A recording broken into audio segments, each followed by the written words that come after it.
Hey there, and welcome to Brada Tales. Tonight, we bring you a chilling collection of horror stories set against the soothing sound of rain. Before we dive into suspense, drop a comment and let us know where you're watching from and what time it is for you.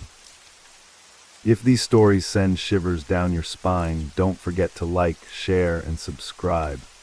Get comfortable, let the fear slowly take over, and tell us if you enjoy this kind of storytelling. Now sit back and relax, we're about to begin. Have you ever felt a presence that shouldn't be there? A chill that crawls up your spine, leaving you frozen in place. I remember the first time it happened to me. It was during my night shift at the old Arkansas hospital in the now abandoned Section C. The hospital had a history. Once a refuge for those suffering from infectious diseases, it was now a decaying shell.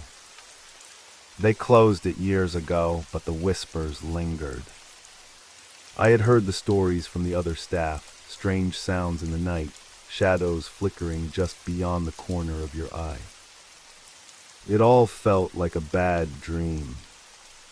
My name is Alex, and I was a nursing assistant. On that chilly evening, I found myself alone in the dimly lit hallway of the old wing.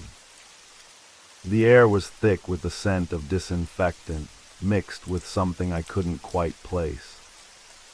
I shivered, not from the cold, but from an inexplicable unease.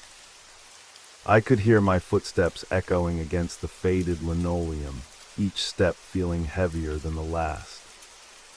As I passed the old patient rooms, I noticed the doors slightly ajar.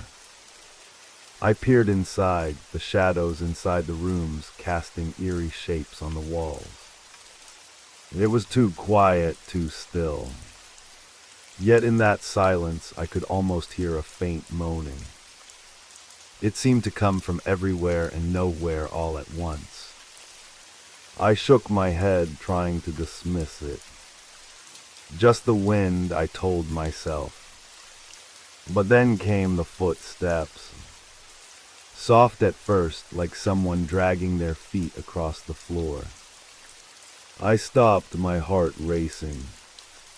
The sound faded, only to be replaced by an oppressive silence that settled over me like a heavy blanket.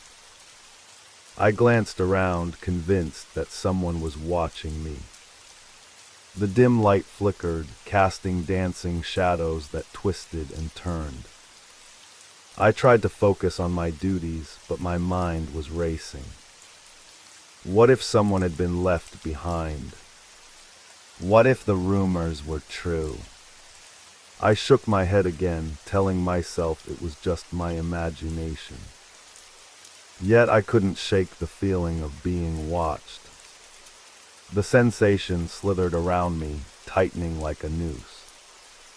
Then a cold breeze swept through the corridor, carrying with it a faint, sickly sweet smell.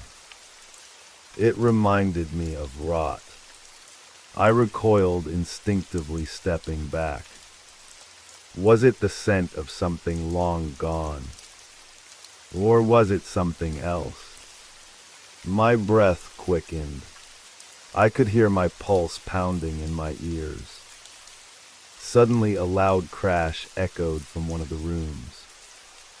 The sound was sharp and jarring, breaking the fragile tension that held me captive. I jumped, my instincts screaming at me to flee.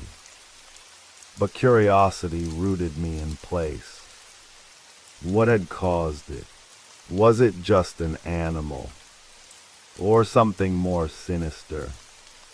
Gathering my courage, I stepped closer to the door. It was slightly ajar, and I could see the faint outline of the room beyond. The moonlight spilled through the window, illuminating the dust motes floating in the air. I peered inside, my heart hammering in my chest. What I saw sent a chill down my spine. The room was empty, save for the remnants of a hospital bed, sheets tattered and yellowed with age. The window creaked open as if pushed by an unseen force. I backed away, dread pooling in my stomach. "Just your imagination," I whispered to myself. But deep down, I knew there was something more. Something lurking in the shadows, waiting. And then I heard it again, a low moan, unmistakably human. It echoed through the corridor, wrapping around me like a vice. My breath caught in my throat. Who was it? What was it? I turned to run, but my feet felt glued to the ground. The sound grew louder, more frantic. It was coming closer. I needed to escape. But no matter how fast I tried to move, the shadows seemed to close in around me. I felt the panic rise, clawing at my throat. I couldn't breathe. The whispers had begun, and they were just getting started. The moan echoed again, louder this time, wrapping around me like a shroud.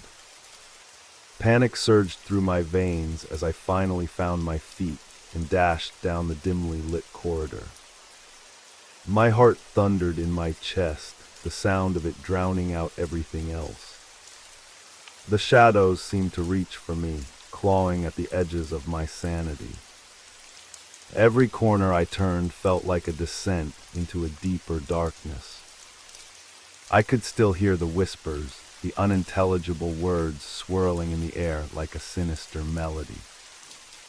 I stumbled, my foot catching on the uneven flooring. I quickly regained my balance, but not without a fleeting glance back down the corridor. It was empty, but the feeling of being watched intensified, gnawing at my mind. I pressed on, desperately searching for the nearest exit. The fluorescent lights flickered above, casting an erratic glow that only added to the disorientation. With each step, the walls seemed to close in, constricting my breathing.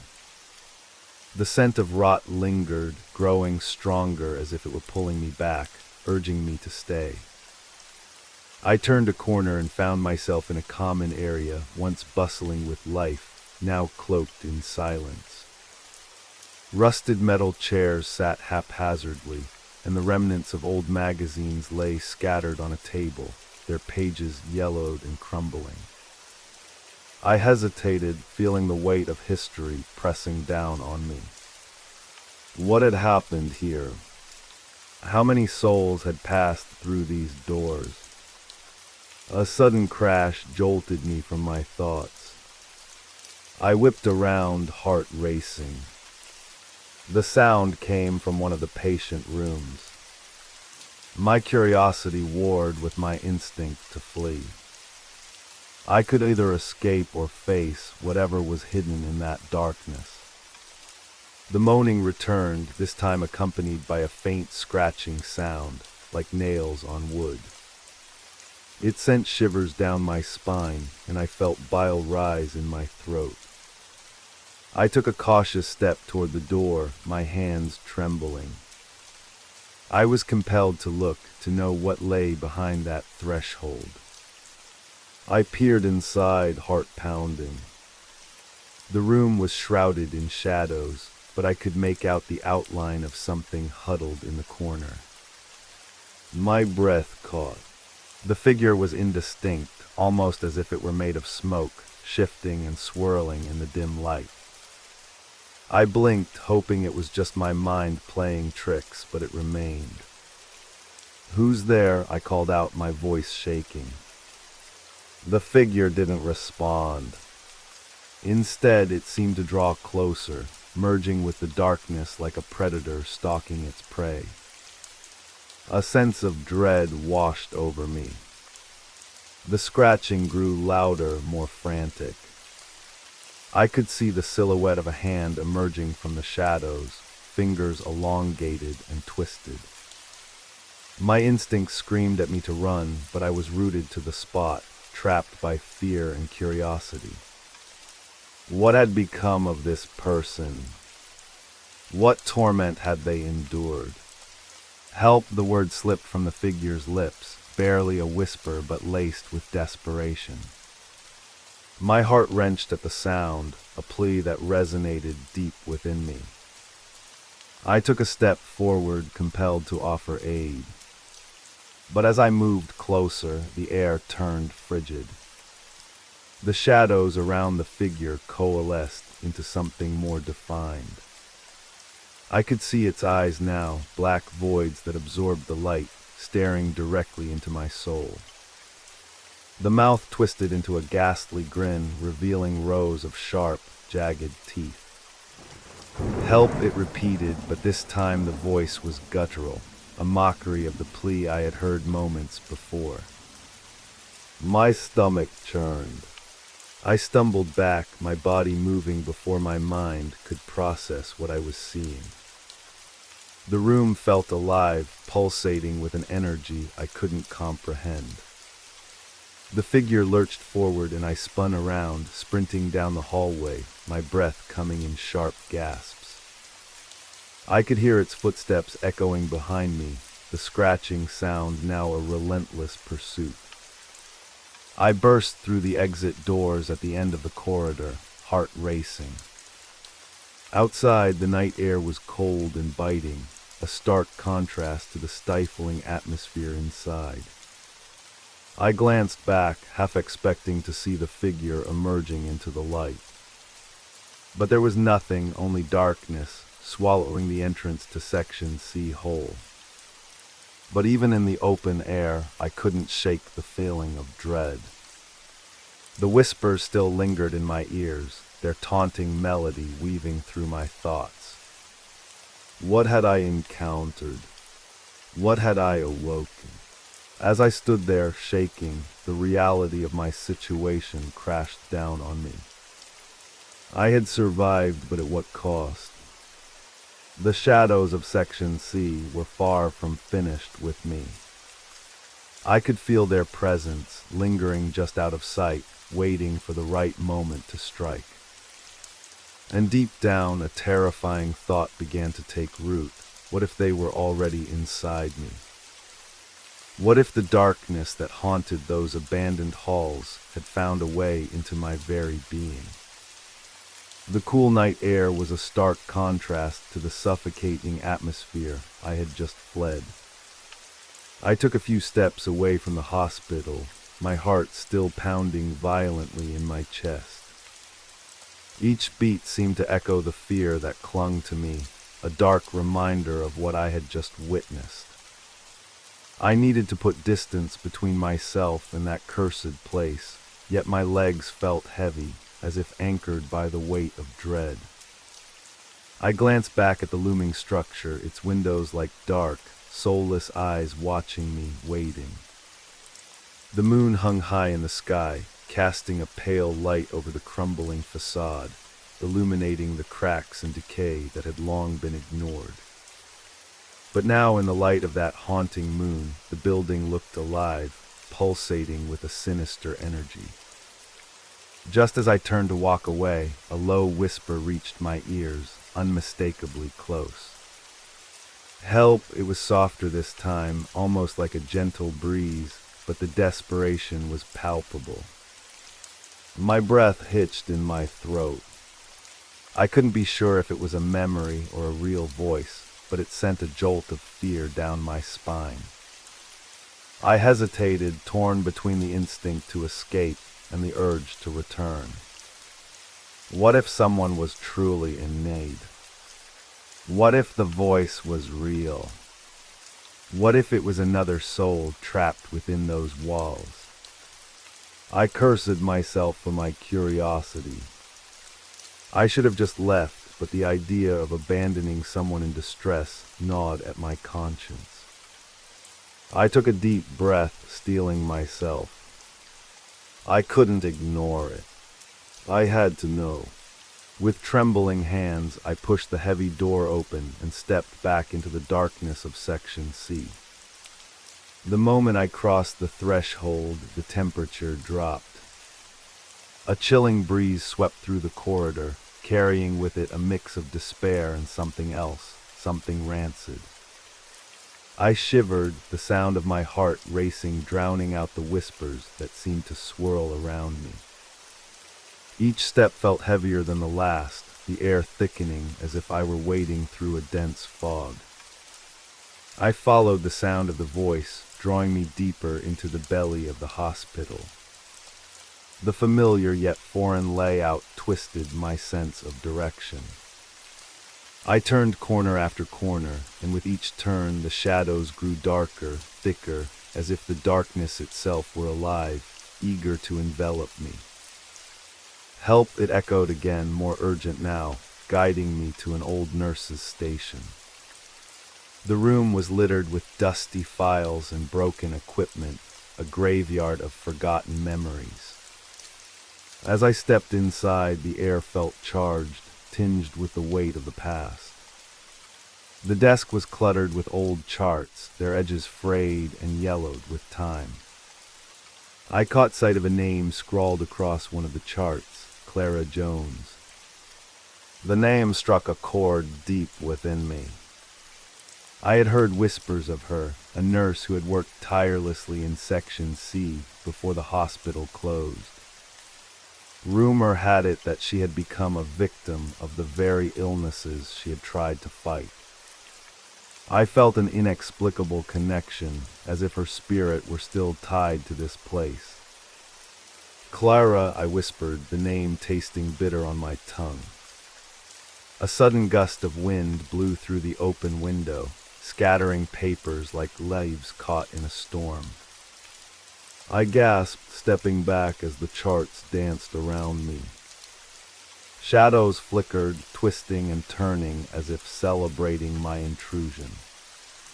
The whispers escalated, a cacophony of sorrow and longing. I felt a presence behind me, a chill that crawled up my spine. My instincts screamed at me to run, but I turned slowly, compelled to face whatever was lurking in the darkness. In the corner of the room, the figure of a woman materialized, her form hazy and translucent. It was Clara. Her face was pale, eyes sunken and filled with a haunting sadness. She looked right through me, her expression one of endless suffering.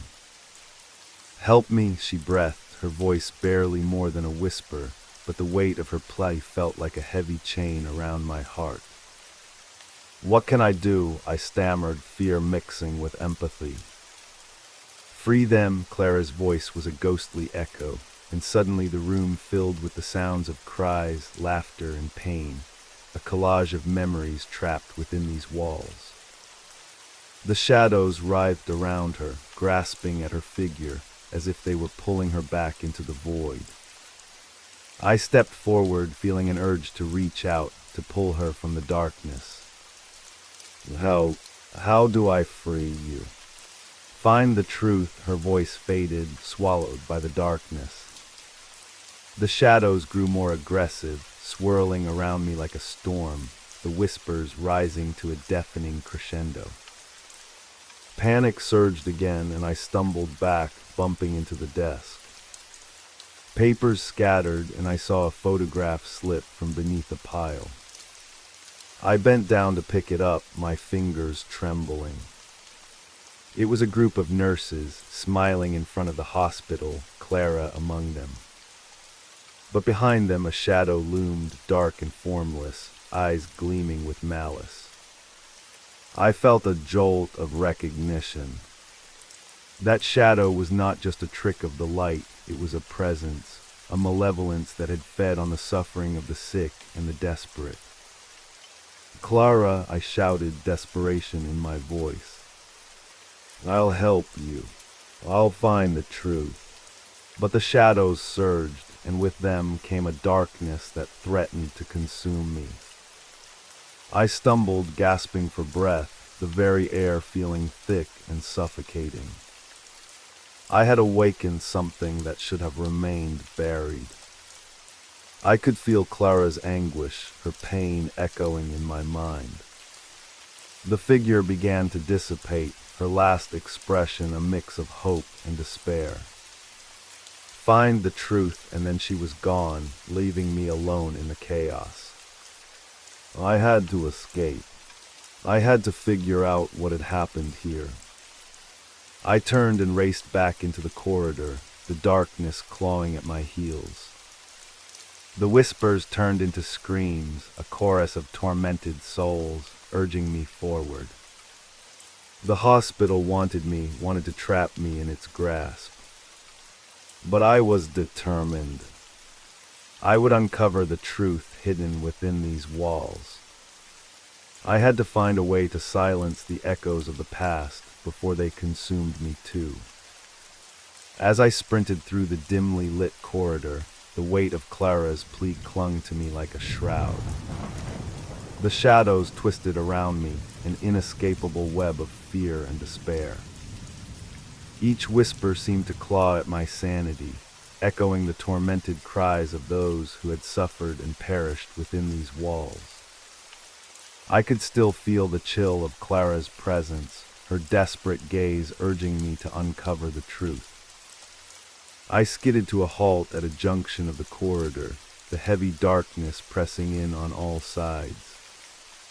My mind raced, searching for clues that could lead me to whatever it was Clara had wanted me to find. I glanced down the right hallway where a flickering light beckoned me. With a deep breath, I took a step toward it. The light flickered again, illuminating the peeling paint on the walls, revealing faded words scrawled in haste. "They know," it read ominously. My heart sank. Who knew? What had happened here that warranted such urgency? I pressed on, the light growing stronger as I approached the source. As I turned the corner, I found myself in a small break room, untouched by time but steeped in neglect. The flickering fluorescent bulb cast an eerie glow over the table and chairs, still set as if waiting for a meeting that would never come. I took a moment to catch my breath, scanning the room for anything useful. My eyes fell upon a small cabinet in the corner, its doors hanging slightly ajar. I hesitated, glancing back toward the corridor. The whispers had quieted, replaced by an ominous stillness. I felt a tug of fear but pushed it aside. I had to know. I crossed the room and pulled open the cabinet door. Inside were stacks of dusty files and a few scattered medical supplies, untouched by time. My fingers brushed over the files and I quickly flipped through them, searching for anything related to Clara or the patients from Section C. As I sifted through the papers, one file caught my eye, patient record John Doe. The name was generic, but the notes inside were chilling. Severe infection, quarantined due to contagious nature. Last seen exhibiting signs of psychosis. I felt a cold sweat form on my brow as I read the details. John had been a patient who, according to these records, had been subjected to experimental treatments in a desperate attempt to cure his illness. The notes continued, detailing strange occurrences during his treatment, unexplained phenomena, voices in the night, shadows moving on their own. My breath quickened. Could it be, I murmured to myself. Was this the beginning of the darkness that now haunted these halls? I turned to the next file, hoping to find more answers. Patient record Clara Jones. My heart raced as I opened it.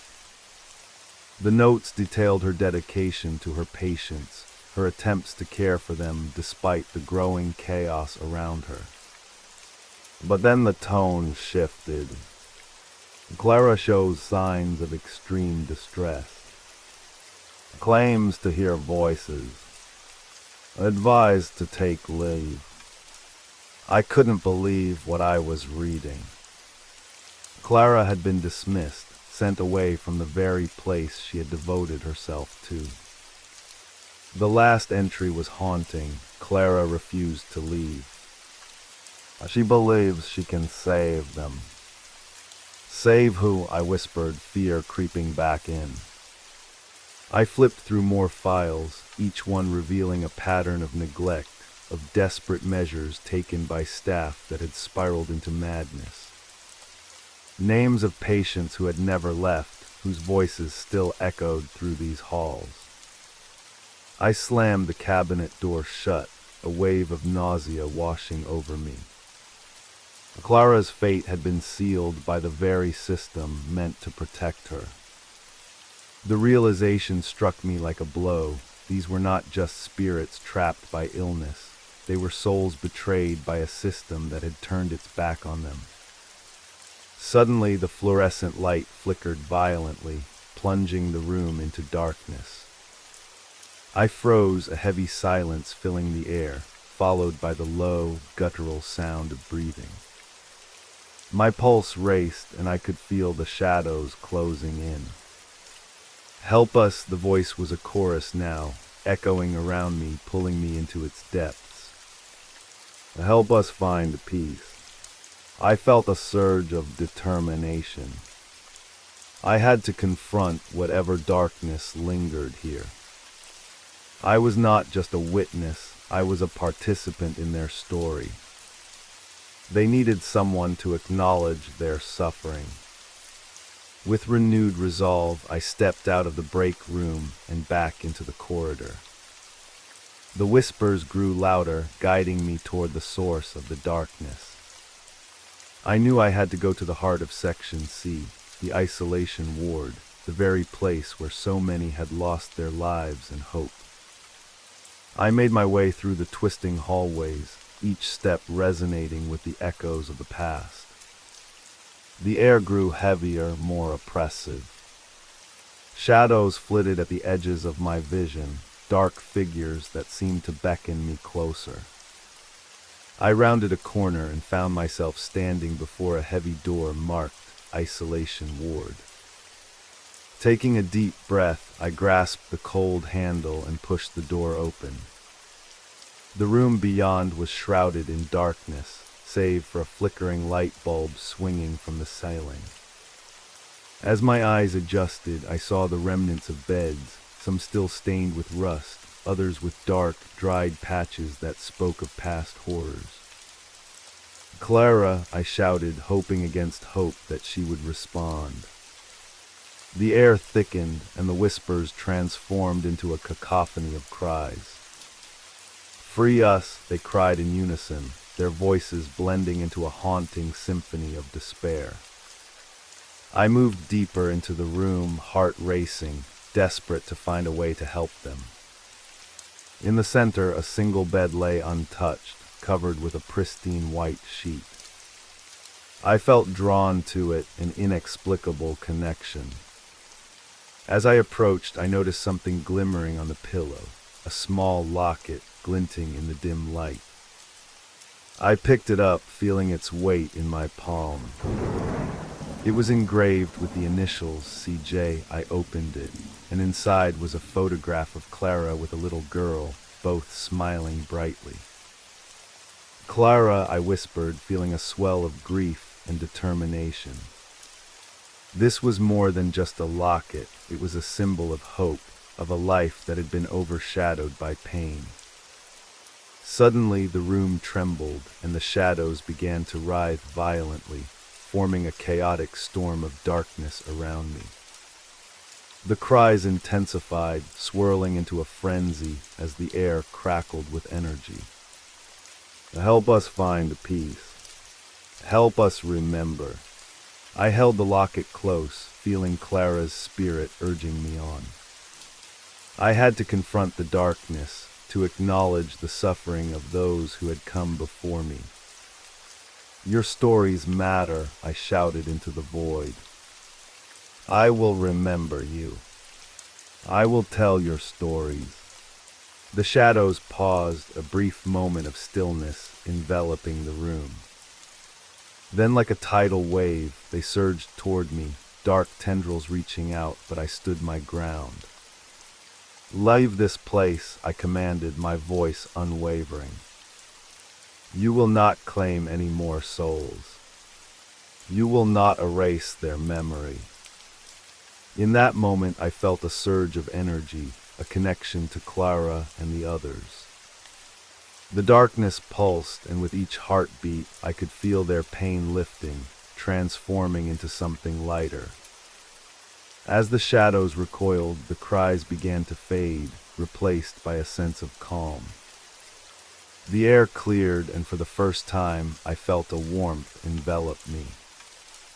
Clara's spirit appeared before me, her expression one of profound gratitude. "Thank you," she whispered, her voice now serene.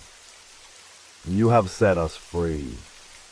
And with that, the darkness receded, leaving only a lingering echo of their pain. The isolation ward was no longer a place of torment, it was a sanctuary of remembrance. As I stood there breathing in the calm, I realized the truth. The past could never be erased, but it could be honored. I had witnessed their suffering, and in doing so, had found my own purpose. I would carry their stories with me, sharing them with the world, ensuring they would never be forgotten.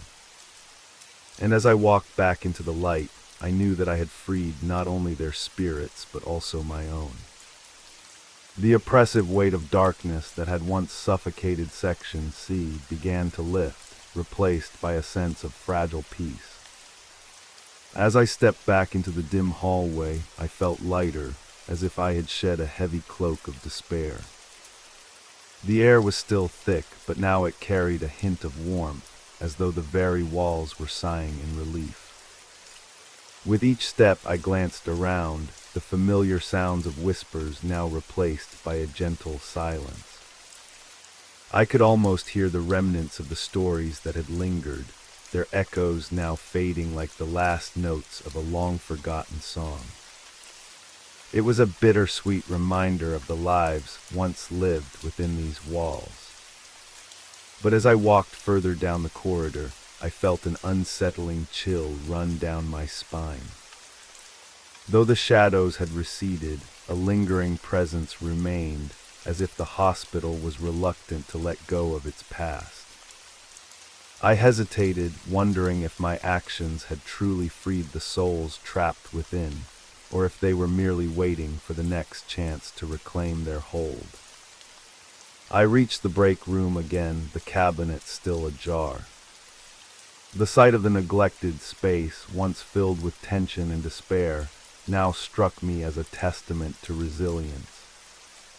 The flickering bulb overhead steadied, casting a steady glow that seemed to invite me to take a deeper look. I approached the cabinet once more, curiosity piqued.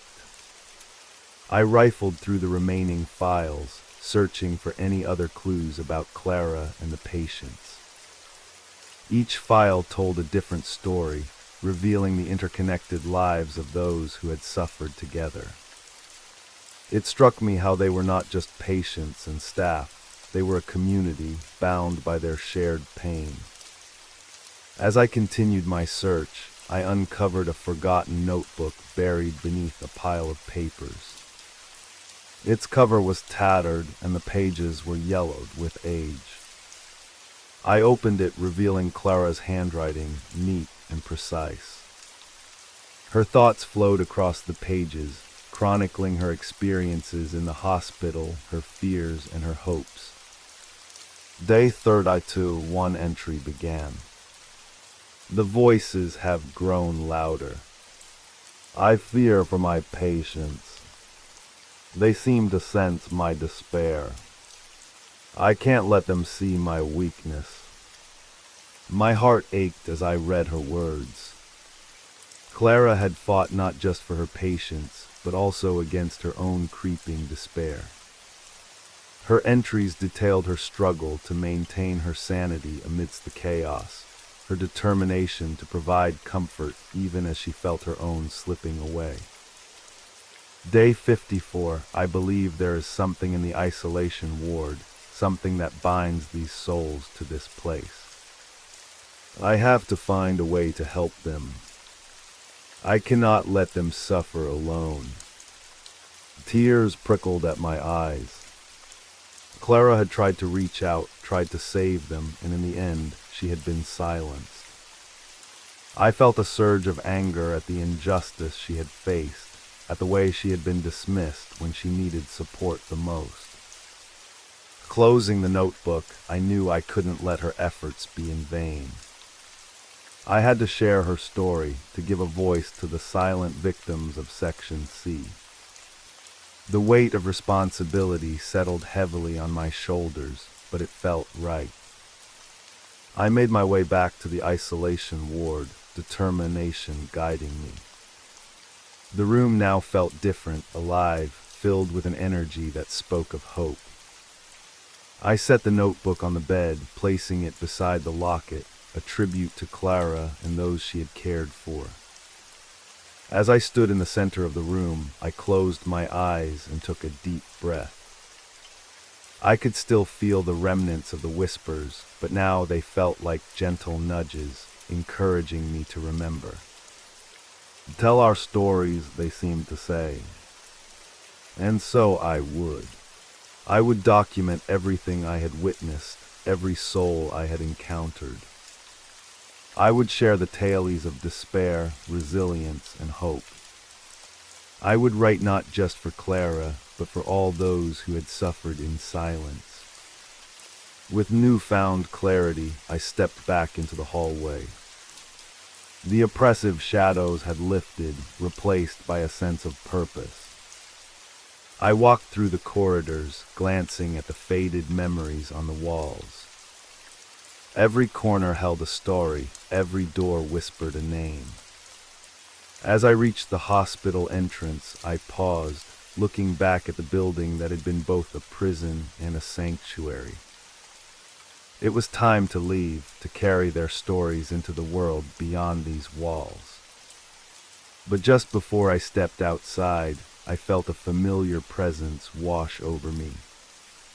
Clara stood before me, her figure glowing softly, a serene smile on her face.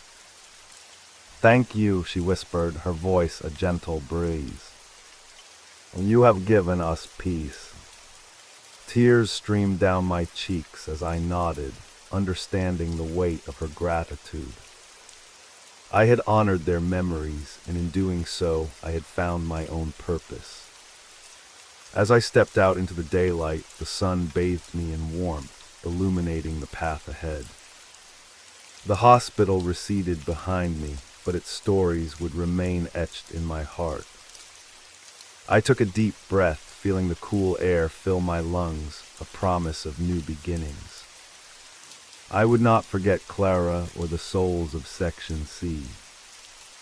I would ensure their stories would resonate, echoing through time, never to be silenced again. And as I walked away, I felt a sense of liberation, both for myself and for those I had left behind. The past may have shaped us, but it was the future that awaited, filled with possibility, light, and the strength to share the stories that deserve to be told.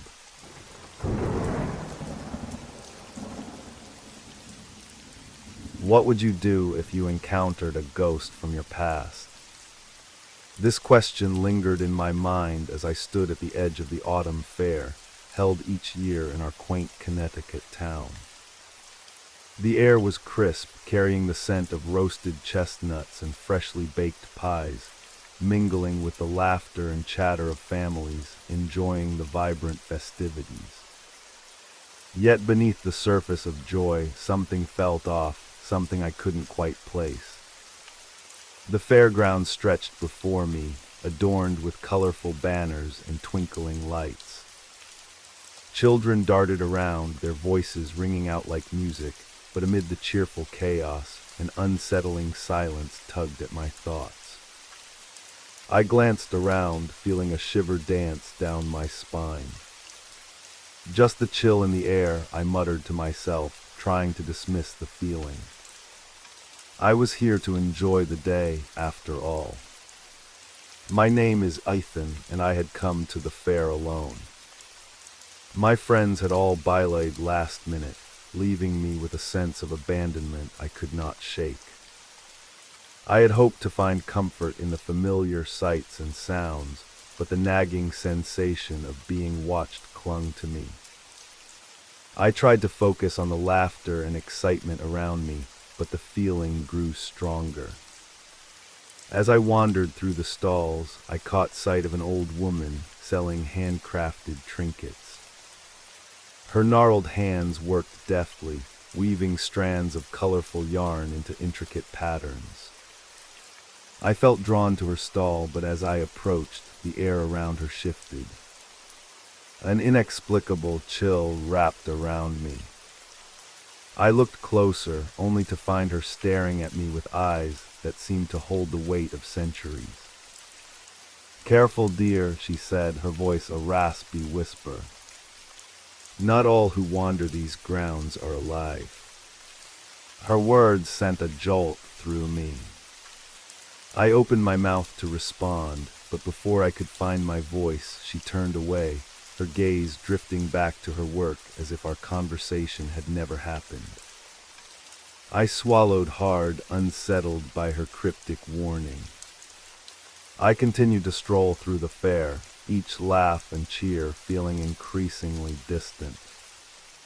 It was as if a veil had descended, separating me from the world around me. The stalls filled with caramel apples and handmade crafts blurred into an indistinct haze.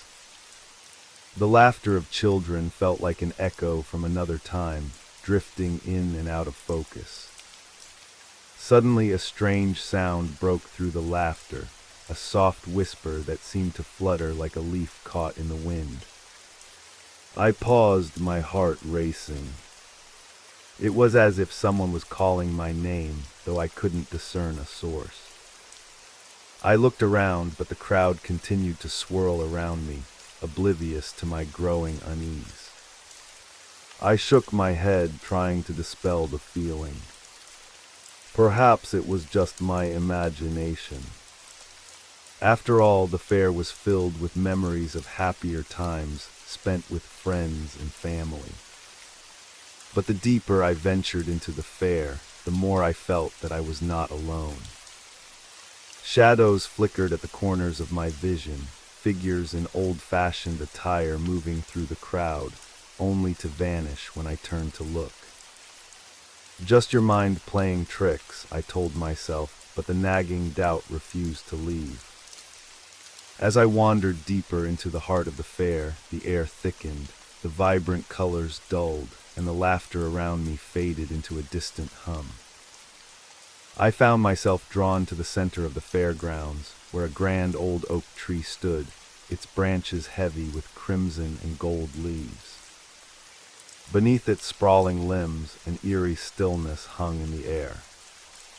I approached the tree, a sense of foreboding washing over me.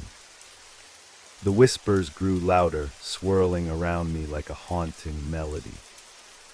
I pressed my palms against the rough bark, feeling the vibrations pulse beneath my fingers. It was as if the tree itself held stories of the past, waiting to be told. And then amidst the whispers, I caught a glimpse of movement, a figure in a long, flowing dress that shimmered like autumn leaves. She stood beneath the oak, her face obscured by shadows, yet there was something hauntingly familiar about her. My breath hitched in my throat. "Who are you?" I called, my voice barely breaking through the weight of the atmosphere. The figure turned, her features slowly becoming visible, and I felt my heart stop. It was as if I was looking into a mirror, a reflection of someone long gone. My great-grandmother, the stories she had told me as a child swirling in my mind. She had lived in this town, once full of life and laughter, but had passed away before I was born. How?" I stammered, struggling to comprehend what I was witnessing. But before I could speak again, she vanished, the whispers around me intensifying into a chaotic symphony of voices. My pulse quickened as I spun around, searching for her among the crowd, but only the familiar faces of fairgoers surrounded me, oblivious to the turmoil within me. I felt an overwhelming sense of dread and confusion, my heart racing as I realized the fair was transforming before my eyes. The joy and laughter morphed into something darker, shadows stretching like fingers toward me, grasping at my sanity. I stumbled back, trying to escape the encroaching darkness, but the fair had become a labyrinth of memories and ghosts, entangling me in its depths. Was I losing my mind? Or had I truly encountered the spirit of my ancestor? The air buzzed with tension as I fought against the rising tide of panic. I had to get out to break free from the haunting pull of the past. But as I turned to flee, I felt something cold brush against my arm, sending a jolt of ice through my veins. I spun around, my breath hitching in my throat. In the fleeting shadows, I saw the silhouettes of those long gone, faces twisted with longing and sorrow, their eyes locking onto mine. I was trapped in a nightmare, a prisoner of memories that wouldn't let me go. As I stood there, heart racing, I knew I had to confront whatever lingered in the autumn fair. There was no escape from the past, no turning back. I had to unravel the mystery of the fair and the ghosts that haunted it, or risk becoming a part of their haunting forever. I felt the icy grip of fear tighten around my chest as I stared into the flickering shadows. The whispers swirled like a tempest, each one laced with emotions I could barely comprehend, longing, sadness, and an overwhelming sense of unfinished business. It was as if the very essence of the fair had morphed into a portal, a gateway to the past, revealing the remnants of lives once lived. The figures moved just beyond my reach, their forms shifting in and out of focus. I felt a powerful urge to run, to escape the grasp of these ghostly silhouettes. Yet something deeper held me there, tethered to the ground by an unexplainable pull. What did they want from me? Ethan, the name floated on the wind, soft yet commanding. I shivered, recognizing the voice as my great-grandmother. Help us. I swallowed hard, my mind racing. Help. How could I possibly help spirits who had long departed? They were remnants of a time I could not understand, trapped in a world that no longer existed. But beneath the surface of my fear, curiosity bubbled. What was their story? Why had they returned to this fair? As I stood there, caught between terror and intrigue, the shadows began to coalesce. The air grew thick with nostalgia, memories seeping through the fabric of time. The fair transformed before my eyes, revealing glimpses of the past. Children laughing, couples dancing, families gathered around bonfires, the warmth of joy contrasting starkly with the chill of the present. I took a hesitant step forward, drawn into the vortex of these vivid memories. The sights and sounds enveloped me, wrapping me in a comforting embrace, yet the whispers remained, echoing warnings of unfinished tales. My heart raced as I found myself walking through the crowd, no longer just an observer. I was part of this spectral celebration. Suddenly the scene shifted. The laughter faded, replaced by a somber melody that echoed through the fairground. The vibrant colors dulled, and a sense of melancholy seeped into my bones. I spotted a group of figures gathered near the old oak tree, their faces blurred yet familiar. They stood in a semicircle, heads bowed, as if mourning something lost. Who are they? I asked aloud, but no one answered. The ghosts flickered like candlelight, their forms wavering as they turned toward me, eyes filled with a mix of hope and despair. Ethan, the voice called again, stronger this time. You must listen. I stepped closer, my heart pounding. As I approached, I could make out their features. A woman in a lace dress, a man in a bowler hat, a child with wide, innocent eyes. The child looked up at me, his gaze piercing through the shadows. You have to help us remember. Remember what? I stammered, feeling the weight of their expectation pressing down on me. The woman reached out a ghostly hand, her expression one of profound sorrow. Our stories, they were lost when we left this place. We were happy here, but something took that from us. We cannot move on until someone uncovers the truth. I felt the gravity of her words, the urgency thrumming in the air. A chill enveloped me, and I realized that their sorrow was palpable, a reflection of their unfulfilled lives and unrealized dreams. I wanted to help them, to offer them the solace they so desperately sought, but how? Find the heart of the fair, the man said, his voice grave.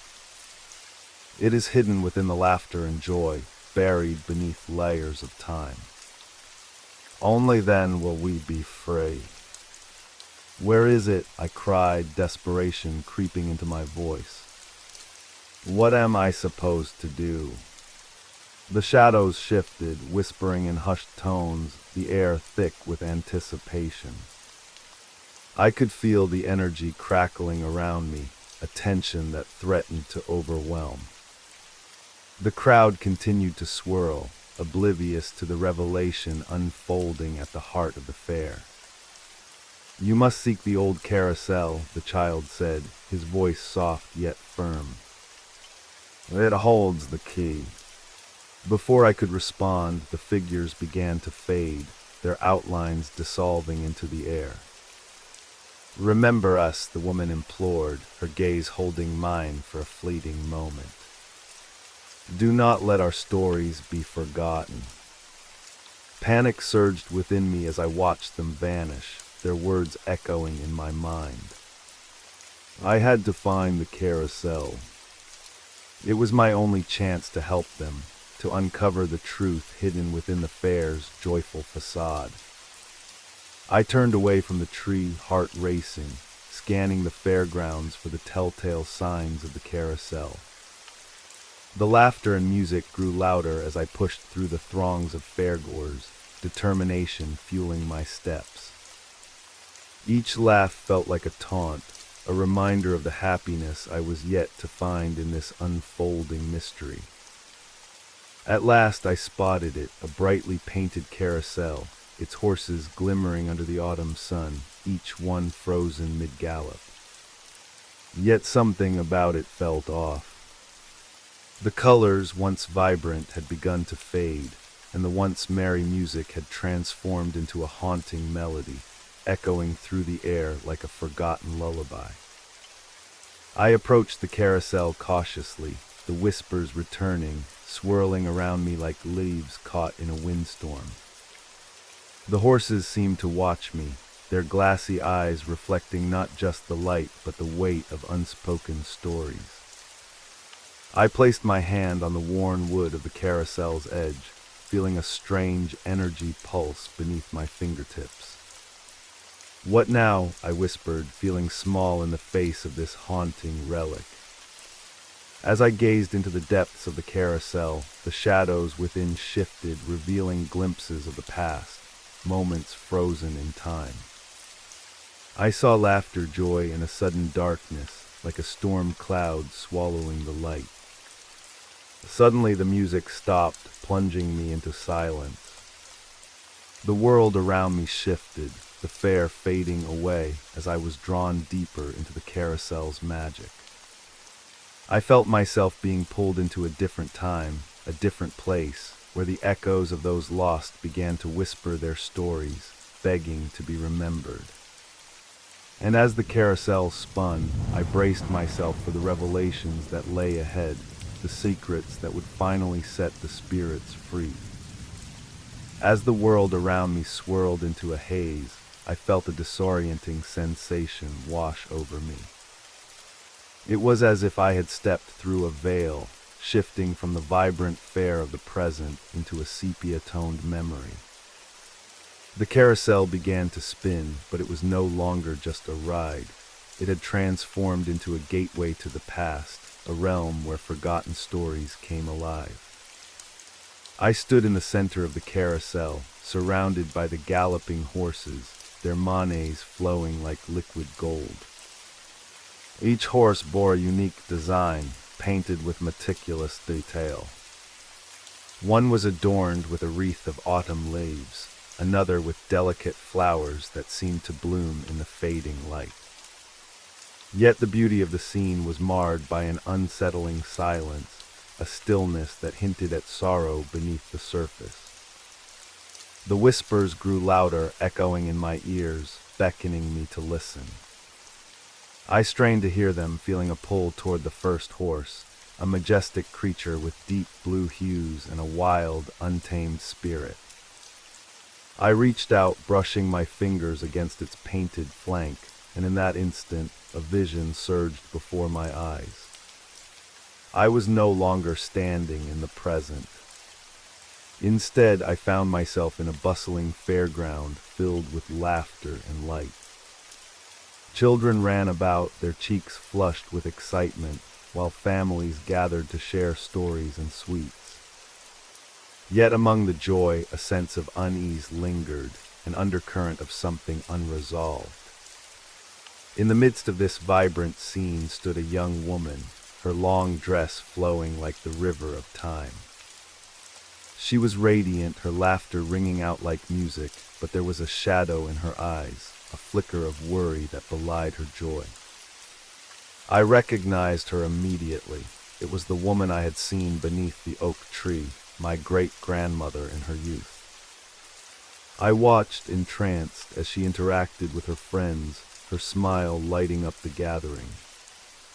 Yet even in this moment of happiness, I could sense the weight of the past pressing down on her.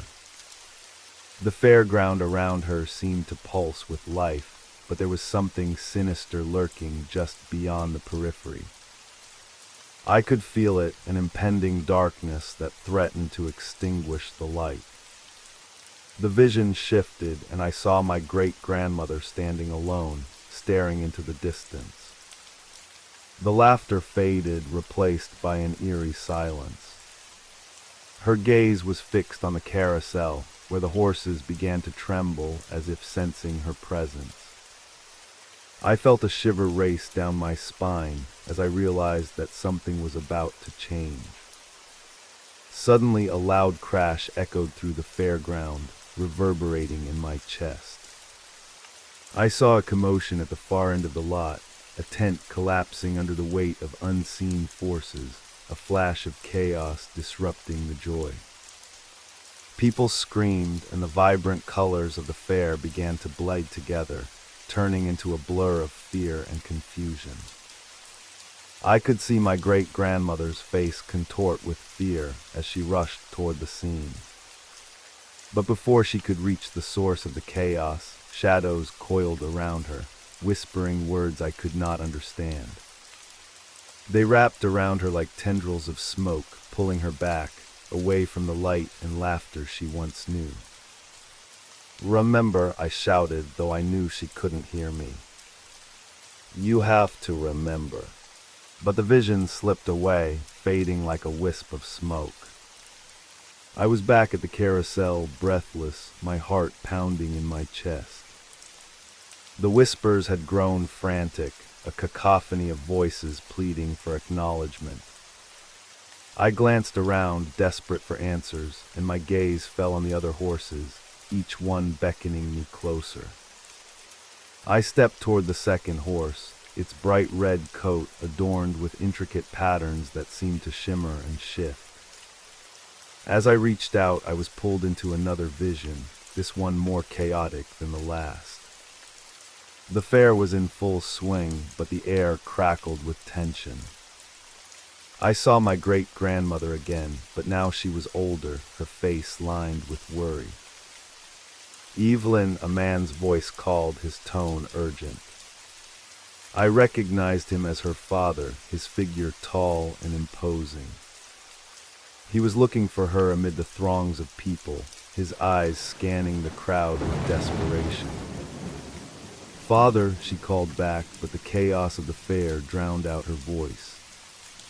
I felt my heart ache for her as she ran toward him, weaving through the crowd, but the moment was fleeting. In an instant, the ground beneath them trembled, and the joyous music turned into a haunting dirge. I could see the shadows again, dark and oppressive, creeping into the fairground like a thick fog. They snaked through the laughter, silencing it, erasing the smiles from the faces of the townsfolk. "Get away," her father shouted, pulling her close as the shadows enveloped them. The scene blurred, and I heard their frantic whispers, filled with a mixture of fear and determination. I was jolted back to the present, gasping for breath, the carousel spinning around me. Each revelation brought me closer to understanding their plight, yet the urgency of their situation clawed at my mind.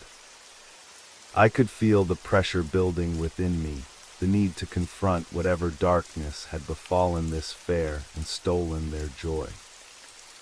With a newfound sense of purpose, I approached the third horse, a striking black steed with eyes that seemed to pierce through the shadows. As I placed my hand upon its back, a third vision unfolded. This time I was drawn into a more serene moment, my great-grandmother sitting at a table, surrounded by friends, laughter ringing through the air. But just beyond the laughter, a shadow loomed, darkening the space around them. I watched as she leaned in to share a story, but the shadow lingered at the edge of the scene, whispering insidiously. It spoke of fears and doubts, planting seeds of unease in her heart. "Do you really think this happiness will last?" the voice hissed, echoing with malice. "What if it's all just an illusion? What if you're destined to lose it all?" My great-grandmother's smile faltered as she glanced toward the shadow. It was as if she could sense the encroaching darkness, the threat looming over her once idyllic life. I felt a pang of sadness as I realized that her fears were not unfounded. The specter of loss hung over her like a storm cloud, ready to strike at any moment. Suddenly the vision shifted again, and I saw the fairgrounds in disarray. The laughter had faded entirely, replaced by frantic screams and chaos. The once vibrant carousel stood still, an ominous centerpiece in a world that had lost its joy. "No," I shouted, my voice breaking through the silence. "You can't let it take you. Fight back." But the shadows closed in, and the scene dissolved into darkness, leaving me gasping for breath. I stumbled back, my heart racing. The carousel had revealed so much, yet the answers I sought remained elusive. As I regained my composure, I knew I had to dig deeper. The carousel was a repository of memories, a guide to uncovering the truth. I approached the final horse, a pristine white mare, and placed my hand on its side. I felt a rush of energy, and the vision unfolded once more.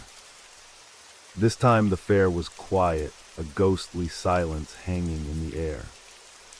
I saw my great-grandmother standing alone beneath the oak tree, her face etched with grief. The laughter of the fair had faded, and the darkness surrounded her like a shroud. "Evelyn," a soft voice called, and I turned to see a figure stepping from the shadows. It was her younger self, filled with the spark of life and hope. They stood facing each other, the past and present colliding in a poignant moment. Why did you leave? The younger Evelyn asked, her voice trembling. You were happy here. You had everything you ever wanted. I thought I had to move on, the older Evelyn replied, tears glistening in her eyes. But I lost so much. I lost you, the joy we had, and I never looked back. The two women reached for each other, a connection forged across time. In that moment, I understood the weight of their shared sorrow, the bond that tied them together. They were caught in a cycle of grief, unable to break free from the shadows that haunted their lives. Help us remember, the younger Evelyn pleaded, her voice filled with desperation. We cannot let the darkness win. We must find the light again. With those words, the vision shattered, and I was thrown back into reality. My heart raced as I realized what I needed to do. The carousel held the key to their freedom, but it required my help to rekindle the joy that had been extinguished. I stood there, heart pounding, the whispers fading into a determined resolve. I had to confront the darkness that threatened to engulf them and bring the light back to the fair. The memories of the past had shown me the way, and now it was up to me to piece together the fragments of their story and find a way to restore the happiness they once knew. With a deep breath, I stepped off the carousel, the shadows swirling around me. I would uncover the truth and free my great-grandmother and her friends from their torment. The autumn fair was not just a celebration. It was a battleground between joy and despair, and I was ready to fight. I stepped away from the carousel, my heart pounding with the weight of my newfound purpose. The echoes of the past still resonated in my mind, guiding me like a flickering lantern in the dark. The fairground, once filled with laughter and joy, now felt like a battleground, a place where the threads of time intertwined, holding the spirits captive. The air was thick with anticipation as I scanned the fairgrounds, searching for any clues that would help me confront the shadows. The atmosphere was tense, almost electric, as if the very fabric of the fair had sensed my determination. Each booth and stall held remnants of joy, now dulled by the creeping darkness. The once vibrant banners flapped listlessly in the wind, whispering secrets I was desperate to uncover. I made my way toward the old oak tree, its gnarled branches reaching skyward like skeletal fingers. It stood sentinel over the fair, a witness to countless stories. I could feel the energy pulsing beneath its roots, a connection to the spirits who had once celebrated beneath its shade. It was time to call upon that energy, to awaken the memories buried within. As I approached the tree, I knelt on the cool earth, placing my palms flat against the rough bark. I closed my eyes and focused, letting the whispers of the fair swirl around me. I am here, I whispered, my voice barely above a breath. I want to help. Show me the way. At first, nothing happened. The silence was deafening and doubt crept in, threatening to choke my resolve. But then, slowly, I began to feel a warmth emanating from the tree, a gentle pulse that resonated with my heartbeat. The whispers grew louder, clearer, until they became a chorus of voices rising in unison. Find the heart, they urged, their tones filled with urgency. You must find the heart before it's too late. What heart? I asked, my voice trembling. What do you mean? But before I could get an answer, a cold wind swept through the fairground, carrying with it a sense of foreboding. The shadows shifted, swirling around me like a storm, and I felt a sudden chill seep into my bones. I opened my eyes, and before me stood a figure, cloaked in darkness. Its form was indistinct, an amalgamation of fear and despair, and it seemed to absorb the very light around it. "Who dares to meddle in our affairs?" the shadow hissed, its voice a chilling whisper that sent shivers down my spine. "I'm here to help," I replied, forcing the words out despite the fear clawing at my throat. "I want to free them. I want to uncover the truth." "Foolish child," the shadow sneered, its voice echoing like thunder. "You cannot comprehend the darkness that binds them. They are mine to keep, bound by their own regrets." "No," I shouted, anger and determination surging within me. "They deserve to be free. They deserve to remember their joy." With a flick of its wrist, the shadow unleashed a wave of energy, knocking me backward. I stumbled but quickly regained my footing, my heart racing.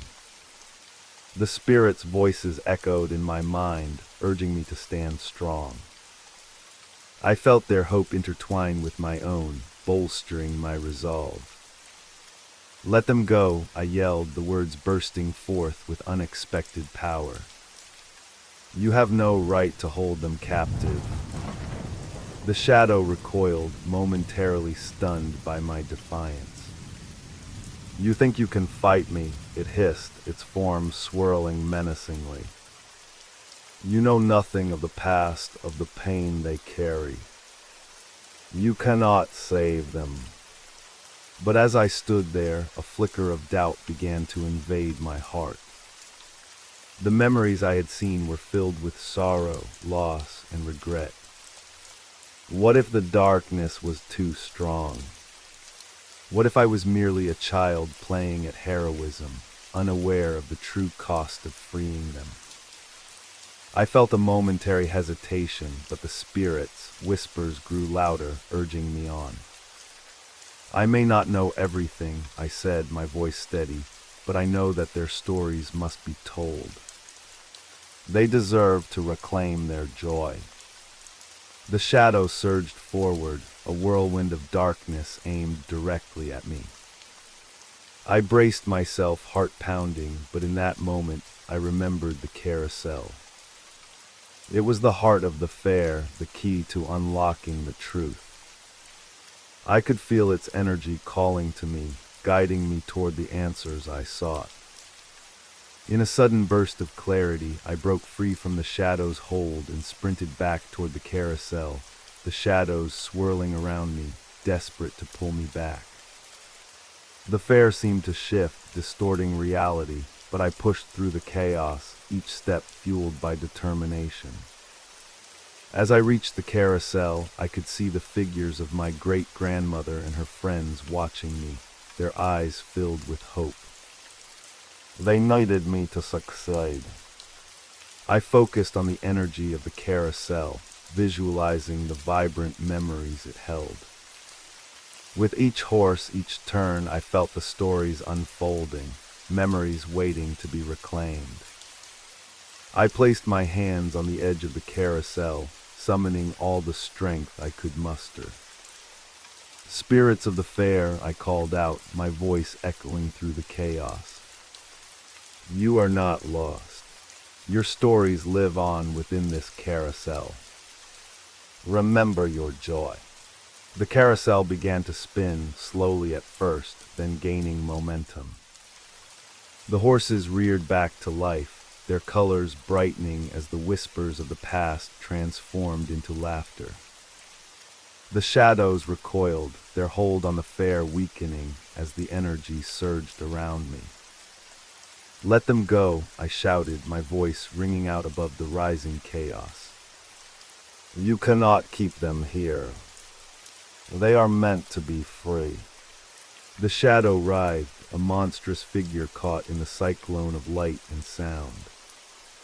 "No, you will not take them from me," it roared, its voice cracking with fury. But as the carousel spun faster, the memories poured forth, filling the air with joy and laughter. I saw my great-grandmother's youthful self, her friends, the families celebrating beneath the oak tree. Their smiles radiated warmth and light, and I felt their energy wrapping around me, fueling my determination. Remember, I shouted, my voice carrying the weight of their stories. Remember the love, the joy, the life you once lived. You are not lost. With one final surge of energy, I pushed forward, feeling the darkness begin to dissipate. The carousel whirled faster, the figures of my great-grandmother and her friends joining in the dance, their laughter mingling with the haunting melody of the fair. The shadows shrieked in defiance, but their cries were drowned out by the symphony of joy that erupted around me. In that moment, the veil between past and present lifted, revealing a brilliant light that swallowed the darkness whole. I watched as the spirits began to glow, their forms brightening until they sparkled like stars against the night sky.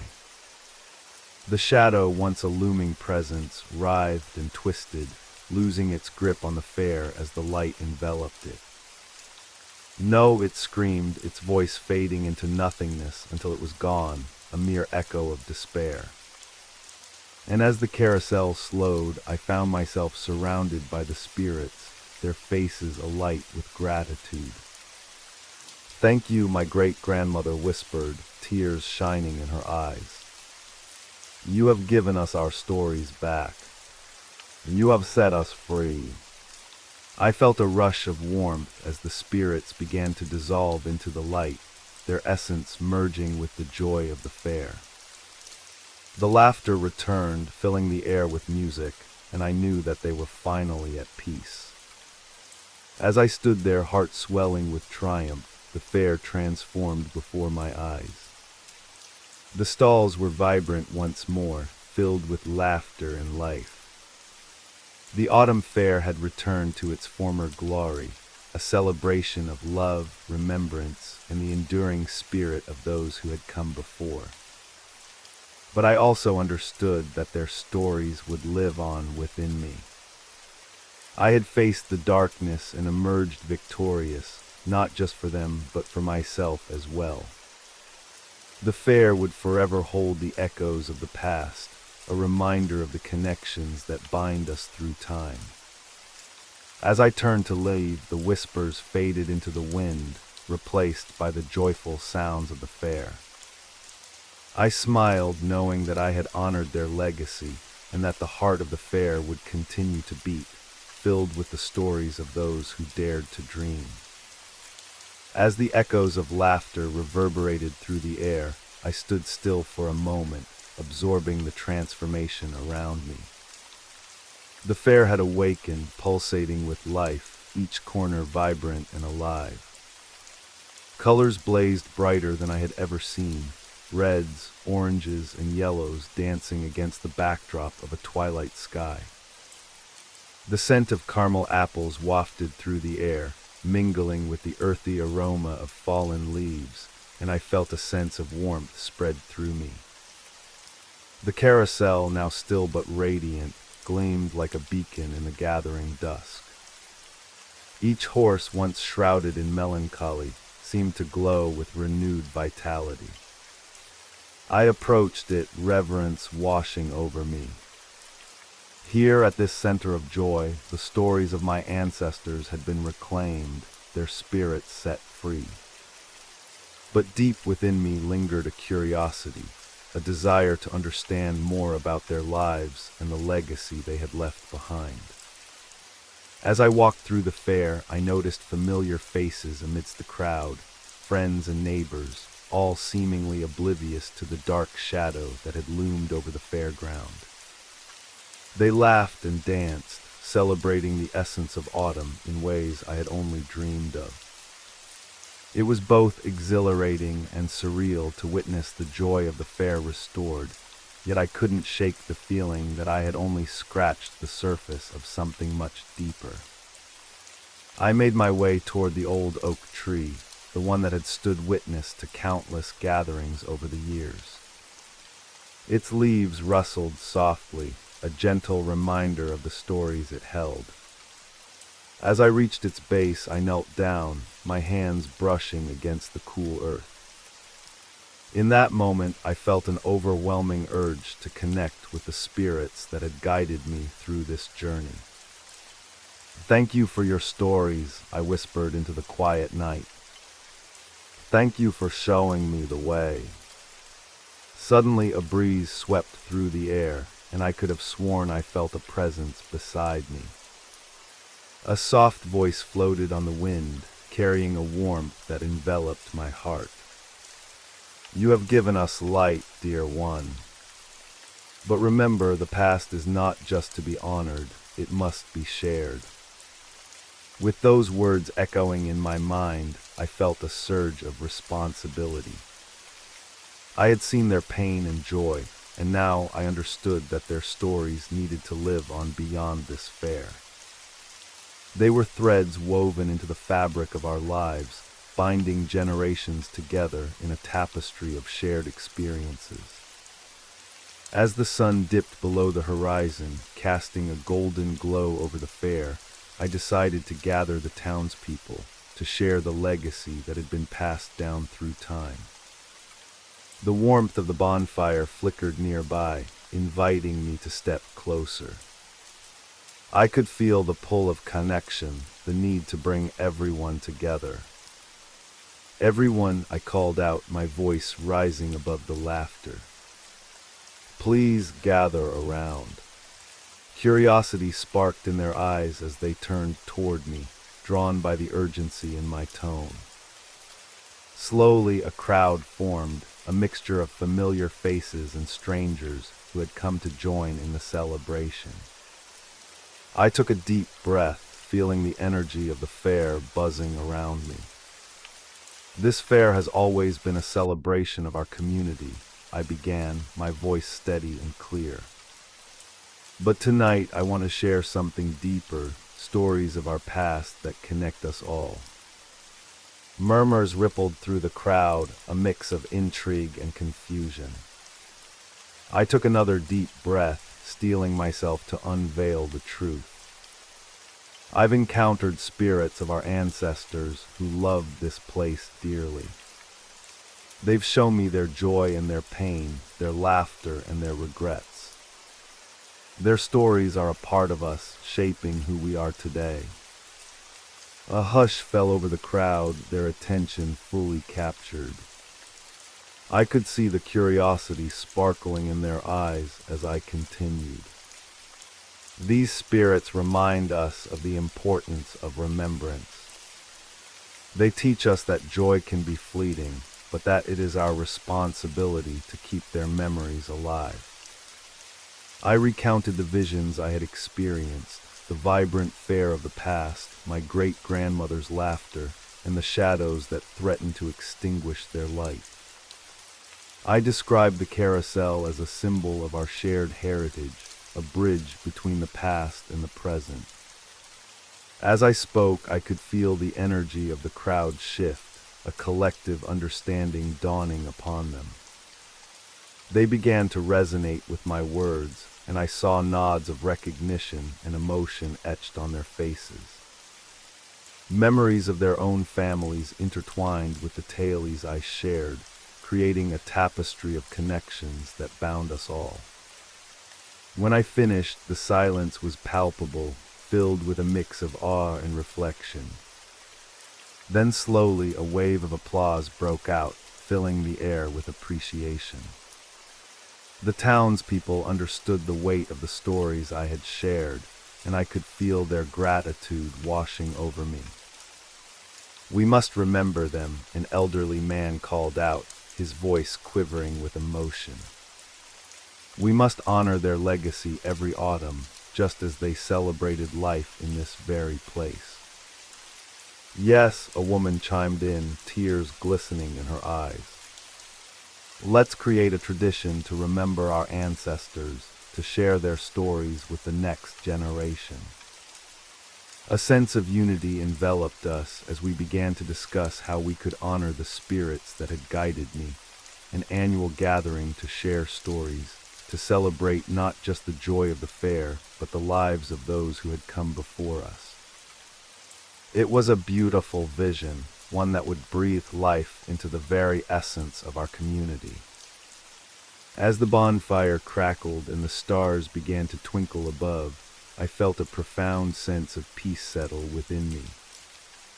The spirits had guided me here for a reason, and in sharing their stories, we had breathed new life into the fair and strengthened the bonds that tied us together.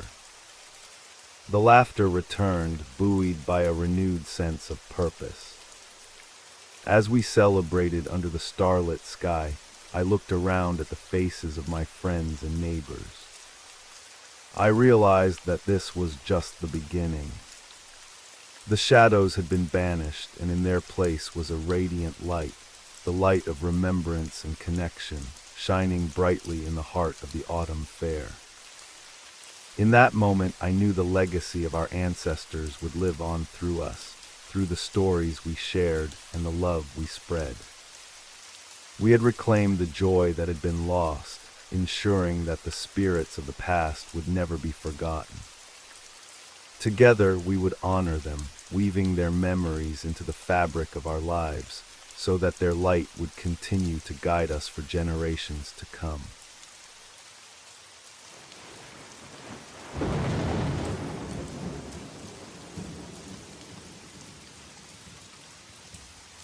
Thank you for listening till the end. I hope you were able to relax and will now get a good rest.